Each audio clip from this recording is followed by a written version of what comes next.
Depuis que la crise bat son plein, c'est le triomphe des produits low cost. Les voitures, les supermarchés, les billets d'avion, tout le monde casse les prix. Mais puisque tout est low cost, pourquoi les patrons n'embaucheraient pas des ouvriers low cost? On peut tous acheter moins cher et se faire plaisir. Alors évidemment, au départ, les Français avaient dit non. En votant contre le traité européen en 2005, ils croyaient avoir mis à la porte le plombier polonais. Mais le voilà qui revient par la fenêtre. Et attention, il n'est pas tout seul. Aujourd'hui, plus de 300 000 salariés venus des pays de l'Est, mais aussi d'Espagne et du Portugal, travaillent en France à prix cassé. Soit 6 fois plus qu'il y a 5 ans selon le Parisien. Sur Internet, il suffit de quelques clics pour trouver des agences d'intérim spécialisées qui proposent des Polonais pour pas cher. Sur leur site, elles mettent d'ailleurs en avant leurs prestigieux clients français. L'avantage pour l'employeur français, c'est qu'il va payer ses charges en Pologne, où elles sont moins importantes qu'en France. Ça reste légal, à condition que les intérimaires étrangers soient payés au SMIC et bénéficient des 35 heures. Or, c'est rarement le cas, et c'est surtout dans le secteur du bâtiment qu'on constate le plus d'infractions. Aujourd'hui, pour construire l'EPR de Flamanville, fleuron du nucléaire français, l'État a choisi Bouygues, qui lui a embauché des travailleurs polonais par l'intermédiaire d'une agence d'intérim irlandaise qui, elle-même, payait ses charges sociales à Chypre. Alors pour sa défense, Bouygues explique que les jeunes Français ne se bousculent pas pour venir bosser dans le bâtiment. Cela dit, on les comprend les jeunes Français. C'est quand même dangereux le bâtiment. Ça représente 9% des salariés et 30% des accidents mortels. Alors c'est plus prudent de laisser ça à d'autres. Voilà, c'était l'édito de Blacko, mise en image de Julien Grap. Bravo, Julien, bravo. Rachida, bonsoir. Bonsoir. Bienvenue parmi nous. Alors, vous avez réalisé pour Mediapart l'enquête sur les Européens low cost des chantiers français, mais il faut d'abord préciser que vous venez du Puy-en-Velay, vous êtes une ponote et vous avez travaillé pour l'Éveil de la Haute-Loire. Effectivement. Quotidien du soir, comme le monde. Elles sont top, les meufs, là-bas. Il n'y a pas que des zombies chez nous. Il n'y a pas que des zombies, dis donc. Et c'est surtout la première fois que sur un plateau, on est deux poneaux. Et voilà. La prochaine fois, on vient avec notre sac de lentilles.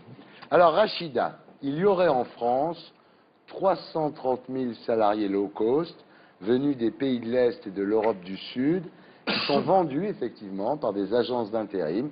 Il suffit de regarder sur Google ce qu'a fait Blakowski. Alors, ils sont vendus à la restauration, à l'agriculture et surtout aux bâtiments et travaux publics. Alors, les cotisations sociales sont payées dans le pays d'origine, ce qui coûte quand même un peu moins cher.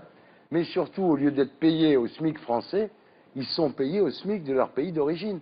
Exactement. Ils gagnent entre 500 et 1000 euros. Et cette estimation, donc c'est qu'une estimation, 330 000, parce que c'est effectivement très difficile de les chiffrer, parce que la plupart des entreprises évitent de déclarer le détachement, ce qui fait que c'est très très difficile de les comptabiliser. Alors, il y a une espèce de marché noir légal. Même l'État, les collectivités locales, les entreprises publiques octroient des marchés à des entreprises qui y ont recours. Eiffage, Vinci, Bouygues, les grands majors du BTP se sont tous engouffrés dans la brèche, sont les premiers à l'utiliser. Mais quand vous leur dites, enfin quand on leur dit ça, ils disent oui, c'est vrai? Oui, mais ils disent on sous-traite à l'étranger, donc ils renvoient la responsabilité aux entreprises portugaises, aux entreprises polonaises, aux entreprises roumaines. Moi, je l'ai vécu sur un de mes chantiers, au Puy-en-Velay, et on a refusé.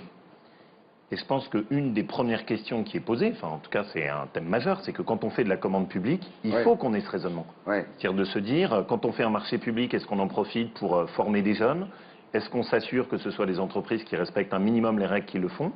Et je crois que là, il y a vraiment un travail de vigilance d'abord des élus. Oui, mais Laurent, regardez par exemple le carré de jaune à Clermont-Ferrand. Ça a été fait par des ouvriers low cost. Payés à la tâche, comme au bon vieux temps, à la tonne de ferraille, et certains pas payés, des salariés portugais n'étaient pas payés.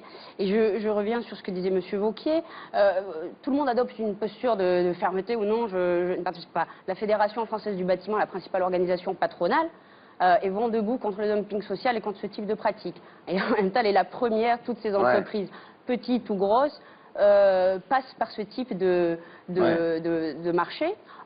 Tout le monde pleure, tout le monde est contre. Cette semaine encore, le ministre du Travail, Michel Sapin, a dit toutes ces situations de fraude sont poursuivies, jugées et condamnées. Mais enfin, c'est faux, c'est mentir. Mais il y a un deuxième sujet, derrière. c'est qu'au fond, quand on fait la course au prix le moins cher, c'est ça qu'on récupère. Ben oui. Et pour moi, la question, elle se pose évidemment là-dessus, mais elle se pose aussi sur ce qu'on achète. C'est-à-dire que quand on achète systématiquement les produits les moins chers et que ces produits les moins chers sont des produits qui sont chinois, la réalité, c'est qu'on détruit l'emploi chez nous. Et donc la démarche, c'est d'ailleurs ce que vous avez très bien mis en avant, c'est une question plus fondamentale de l'approche low cost. Est-ce qu'on veut acheter le moins cher et accepter de détruire de l'emploi et avoir n'importe quoi? Ou est-ce qu'on accepte de dire, bah, parfois il vaut mieux payer un marché public 5%, 10% plus cher et en profiter pour des clauses d'insertion et en profiter pour avoir des entreprises locales? Moi, mon marché, il m'a coûté plus cher. Vous avez eu aussi des cueilleurs de champignons bulgares et roumains dans les forêts du Livradois-Forêt qui sont venus pas ramasser des champignons pour faire des fricassés à la maison, mais bien employés par les exploitants forestiers. C'est que ERDF fait appel à un prestataire de services pour fournir des travailleurs low cost, des Espagnols qui élaguent les arbres. Mais là encore, hein, si on va à la racine du sujet, moi c'est ce qui m'intéresse avec la droite sociale, le problème c'est l'Europe. C'est-à-dire qu'au fond, qu'est-ce que ça montre? C'est qu'on ne peut pas avoir une Europe qui fonctionne avec des règles de marché du travail et de fiscalité qui sont différentes. Ok, moi il y a une chose qui m'échappe, on met en place une Europe libérale et on s'étonne des conséquences que, Exactement. que ça implique. Pour compléter ce que vient de dire M. Nolot, la directive de Bolkestein, elle ne date pas d'hier. Ce phénomène, il existe depuis 2005. des années. Il n'est pas nouveau. Non, bien sûr. Qu'avez-vous fait? Vous avez été vous-même ministre des Affaires européennes. Oui, bien sûr. Vous avez été secrétaire d'État à l'emploi. Qu'avez-vous fait pour lutter contre ce phénomène, ce fléau-là? Hormis le cas du Puy-en-Velay où vous avez été intervenu. On va prendre un exemple très précis. La directive Bolkestein telle qu'elle était, initialement, c'était effectivement la possibilité de venir avec les salaires de son pays. C'est le plombier polonais. Voilà. Maintenant, la règle européenne qui existe, si on l'a fait appliquer, vous l'avez vous-même dit, c'est qu'on est payé au salaire français. Donc on est capable de le faire. Mais ce dont je suis convaincu, moi j'ai aucun problème avec le libéralisme, je suis pour un protectionnisme européen. Donc j'ai aucun problème là-dessus, je ne suis pas du tout pour une Europe libérale. Mais ce que je pense, c'est qu'au fond, on voit bien avec ces cas qu'on n'arrive pas à réguler, que c'est le résultat d'une Europe qui allait trop loin, trop vite. Et donc il faut recentrer. Et voilà. Est-ce que vous pouvez vous engager solennellement ce soir à ne jamais faire appel à des zombies polonais au Puy-en-Velay? Oui ou non? Dites-le. Si vous me faites, Monsieur Nolot, si vous me faites la promesse de ne pas faire appel à des attachés de presse bulgares, d'accord. Enfin, tu ne touches pas à la Bulgarie. Alors, le problème, ce sont les contrôles.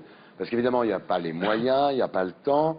Et puis quand vous chopez des travailleurs locaux sur un chantier, vous êtes obligé de revenir avec un traducteur assermenté. Donc le temps que vous reveniez avec le traducteur assermenté, les mecs se sont barrés. Enfin, en tous les cas, les patrons leur ont dit va te cacher, quoi. Je veux dire, voilà, c'est comme ça que ça se passe. Hein. Effectivement, j'ai sondé pas mal de directions du travail et c'est terrifiant parce qu'elle travaille avec des moyens Cro-Magnon, elle le disait elle-même, archaïques, face à un système opaque où les entrepreneurs, enfin, tout le monde sait faire, tout le monde sait contourner des législations toutes hyper sophistiquées. Alors, il faut savoir qu'un inspecteur du travail, il est affecté à un territoire. Il a une unité de territoire, il n'en sort pas. Donc on va dire que ça peut être un territoire, on prend l'exemple que j'étais en Auvergne. Donc si demain il a un sous-traitant, en Midi-Pyrénées par exemple, il n'a pas le droit d'y aller. Ensuite, si ce sous-traitant a sous-traité en Pologne, il n'a pas non plus le droit de se déplacer. Ensuite, ce n'est pas des officiers de police judiciaire, les inspecteurs du travail. Ils n'ont pas le temps. Ils travaillent déjà sur l'hygiène et la sécurité, ils se déplacent sur des accidents du travail. C'est aussi un truc, Rachida, c'est que la mission dure moins longtemps que la procédure. Car le temps que la procédure se mette en place, les mecs sont déjà sur un autre chantier. Donc c'est mort. Mais il faut aussi qu'on sache faire le tri sur nos contrôles. C'est-à-dire que parfois on a du harcèlement qui tombe, parfois pour des petites choses qui sont sans importance, et à l'inverse, on n'est pas capable de mettre en place une lutte là-dessus. Alors, comment ça se passe sur les chantiers, par exemple, entre les ouvriers locaux qui viennent de Pologne, du Portugal, de Bulgarie, et puis les travailleurs français? Comment ça se passe? Alors là, je vous renvoie à un ouvrage remarquable, une enquête du sociologue Nicolas Jounin, qui s'est fait lui-même embaucher en tant qu'ouvrier sur les chantiers. Donc lui, c'était le petit blanc. Il raconte une ségrégation ethnique qui était assez terrifiante, un racisme entre Français et étrangers, mais aussi entre étrangers eux-mêmes. Mais alors, est-ce que ces gens-là, finalement, ce ne sont pas les nouveaux esclaves, les esclaves modernes? C'est la question que posent effectivement les syndicats, notamment la CGT, la CFDT ou encore Force ouvrière, qui se déplacent et qui tentent tant bien que mal de traquer ces fraudeurs. Parce que finalement, qui est derrière? Ce sont des entrepreneurs. C'est la Fédération française du bâtiment, c'est le patronat aussi. Hein. Oui, mais quand on parle aux gens du BTP, qu'on leur dit quand même que vous employez des esclaves, ils disent mais attendez, les Français ne veulent pas le faire. Est-ce que c'est vrai ou pas? Effectivement. entre celui qui vous explique qu'il fait ça parce que les Français ne veulent plus travailler, ou alors ils veulent tous être payés 25 € de l'heure, entre celui qui vous dit ah non mais je fais ça moi en fait. Mais est-ce que c'est faux ça? Mais c'est faux parce que tout le monde. Pourquoi on sous-traite? On sous-traite par un souci de moindre coût. Non mais pour dire les choses crûment, il y a la traite des blanches avec les réseaux de prostitution et la traite des blancs avec les ouvriers du bâtiment. Ça revient à peu près au même, quoi. Il y a une réalité qui est un tout petit peu moins dénoncée que l'autre, mais c'est inadmissible quand même. Ça va pas vous plaire. Mais pourquoi on fait ça? Parce que la réalité, c'est qu'en France, on a accumulé énormément de charges sociales et que donc la différence entre ce qu'on a avec le salaire chargé et le salaire qu'on trouve et qu'on propose avec une entreprise polonaise ou portugaise est trop forte. D'où l'importance, et c'est là où je ne comprends pas ce que font les socialistes, plutôt que de financer notre protection sociale avec les charges sur les travailleurs, de la financer en faisant payer les produits importés par le biais de la TVA. Et quand on voit les socialistes qui disent « bah non, on va traiter tout ça dans 1 an et demi », bah désolé, quand on vous entend, on se dit « il faut le faire maintenant ». Ce qu'on est en train de raconter ce soir peut amener le gouvernement socialiste à réfléchir plus avant à la flexibilité du temps de travail. Et surtout faire plus vite. Bah oui. Parce qu'on comprend bien que quand vous avez d'un côté des salaires sur lesquels on fait peser toute notre protection sociale en financement et de l'autre côté des salaires qui coûtent beaucoup moins cher, bah la réalité c'est qu'on se retrouve avec ce genre de situation. Et alors, si on veut est-ce que la gauche doit briser ce tabou, Eric? La gauche au pouvoir, elle est libérale, donc c'est pas elle qui va briser les tabous. Non, mais là, ça n'empêche pas. Eric, qu'est-ce que ça veut dire? On est libéral, on n'est pas libéral. Non, mais c'est quand même une question d'idéologie, quoi. Voilà, non. Il faut à un moment ou à un autre changer de logiciel. Mais l'idéologie... ce sont les mêmes, centre droit, centre gauche. Mais Eric, il n'y a aucune idéologie dans le fait de dire qu'on fait financer notre protection sociale à 100% par celui qui travaille. Aucune. Juste une question de bon sens de se dire il faut que les produits importés chinois et indiens, on les fasse payer pour notre financement de la protection sociale. Oui. Le problème aujourd'hui, c'est qu'en fait en Allemagne, il y a des travailleurs qui sont beaucoup moins bien payés qu'en France. Non, mais c'est 1 euro de l'heure. Mais non, parce que qu'est-ce qu'ils ont fait les Allemands? Ils ont diminué les charges. Ça veut dire qu'ils s'en sortent avec des salaires qui, en moyenne, sont plus élevés en Allemagne qu'en France, mais qui coûtent, en moyenne, moins cher aux entreprises parce qu'ils ont supprimé les charges. Et donc, ça montre bien qu'on peut y arriver. Qui paye les charges en Allemagne? Mais ils ont diminué leur financement de charges, ils ont recréé de la valeur, ils ont mis des taxes, notamment taxes écologiques sur les produits importés, et du coup ils arrivent à s'en sortir beaucoup mieux. Oui, enfin, du coup l'Allemagne va bien, mais les Allemands pas si bien, quoi. Donc est-ce que c'est ça le modèle désolé, mais si on va en Allemagne travailleurs en Allemagne, c'est pas quand même une sinécure et un exemple à mais ça c'est toujours l'argument qu'on entend, c'est-à-dire alors ils vont bien sur le taux de chômage, ils ont des salaires qui sont plus élevés, mais comme par hasard les Allemands seraient malheureux. Non, mais il y a des faux SMIC, il y a en effet des gens qui sont payés très peu. Mais l'Europe, et ça j'en suis convaincu, et finalement ce sujet le montre, c'est que ça ne peut pas marcher avec des pays aussi différents. Voilà. Et malgré tout, quand vous avez un tel écart entre la France et la Pologne, c'est pas possible de trouver le point d'équilibre. Donc il faut revenir à quelque chose de plus... À une petite Europe concentrée. Oui, et où on est capable par contre de faire l'harmonisation des salaires, l'harmonisation des impôts et de régler ce type de difficultés. Voilà.